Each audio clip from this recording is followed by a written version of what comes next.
مولاي صل وسلم دائما أبدا على حبيبك خير الخلق كلهم مولاي صل وسلم دائما.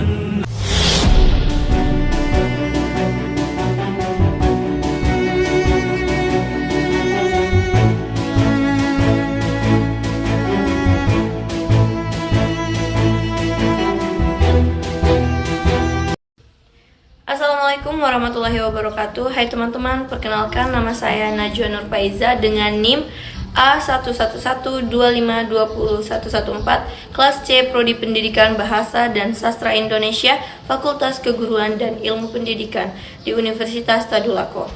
Tujuan pembuatan video kali ini adalah untuk memenuhi tugas mata kuliah Pendidikan Agama Islam dengan dosen pengampu Ibu Dr. Dia Permatasari, SPD MPD. Dalam kesempatan video kali ini saya akan menjelaskan mengenai kandungan surah An-Nisa ayat 59 dan Al-Ahzab ayat 21, kemudian surah Al-Mu'minun ayat 12, 13 dan ayat 14. Berdasarkan isi surah An-Nisa ayat 59 dapat diketahui bahwa Allah memerintahkan umat Islam yang beriman untuk taat kepada Allah, Rasulullah dan ulil amri. Isi surah An-Nisa ayat 59 ini rupanya ditujukan kepada rakyat yang mukmin bahwa mereka harus taat kepada ulil amri. Ketaatan terhadap ulil amri ini perlu dijalankan dengan syarat, yaitu ketaatan dapat dilakukan setelah ada ketaatan ulil amri kepada Allah dan Rasulnya. Dalam surah ini juga mengandung perintah untuk kembali kepada Allah dan Rasulullah jika terjadi selisih pendapat, sehingga kita dianjurkan untuk kembali kepada Al-Quran dan Sunnah untuk meluruskannya kembali. Kandungan surah An-Nisa ayat 59 ini dapat diamalkan dengan cara menaati orang-orang yang diserahkan amanat kepada mereka, yaitu ulil amri. Selagi ulil amri itu menegakkan pemerintahan dan ketaatan kepada peraturan Allah. Kita juga dapat menerapkan isi kandungan surah An-Nisa ayat 59 dengan menjadikan Al-Quran dan Sunnah sebagai dasar hukum dalam mengamalkan ibadah.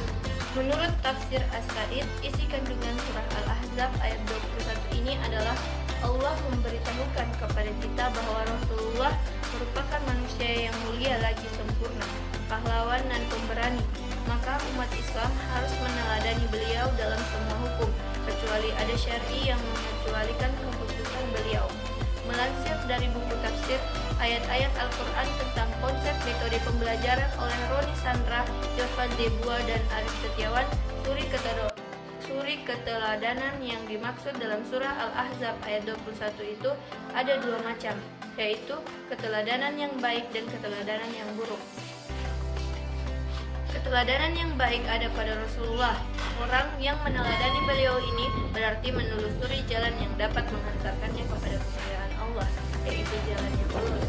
Sedangkan teladan kepada selain beliau, maka itulah yang buruk. Salah satu bagian penting dari surah Al-Mu'minun adalah ayat 12 hingga ayat 14 yang menggambarkan proses penciptaan manusia. Dalam ayat 12 mengingatkan manusia akan asal-usulnya yang sederhana.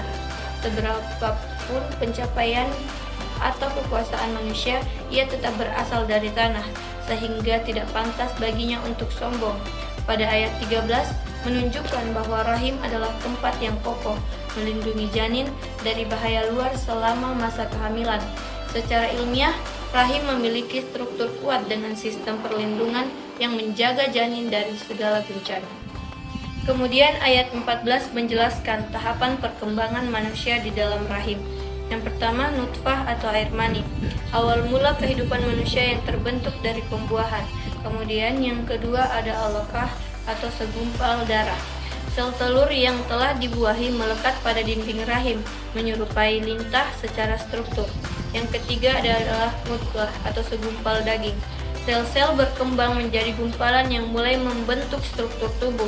Kemudian yang keempat adalah izham atau tulang belulang, pembentukan kerangka tubuh manusia. Tulang dilapisi daging, tulang dilapisi dengan otot dan jaringan lainnya, kemudian menjadi makhluk yang sempurna. Janin menjadi manusia dengan bentuk fisik yang sempurna serta potensi akal dan ruh.